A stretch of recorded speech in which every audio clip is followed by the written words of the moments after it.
美國前總統拜登任內要求短片分享平台 TikTok 的美國業務要脫離中國母公司字節跳動，否則禁用。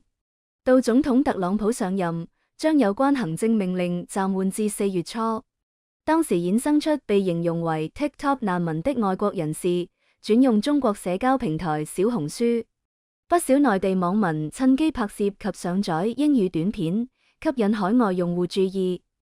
北京網民余波以簡單的英語旁白，配以生動有趣的動作及道具拍片教人煮中國菜式，一夜爆紅，追隨者增至10多萬。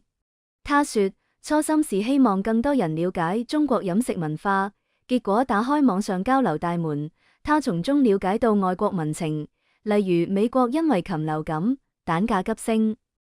另一個在英國工作的四川網民 Brian， 亦在小紅書上載短片，分享中國與英國文化差異，並提倡網民互相尊重，拒絕歧視。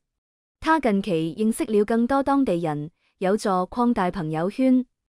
廣州市社會科學院高級研究員彭彭估計， TikTok 難民現象只足短暫，但在目前中美關係不明朗下，能令彼此民眾增進了解，包括美國網民可以客觀看待中國崛起和發展，中國網民亦可認識美國人的生活，以不同的角度及更平和地看待對方的國家。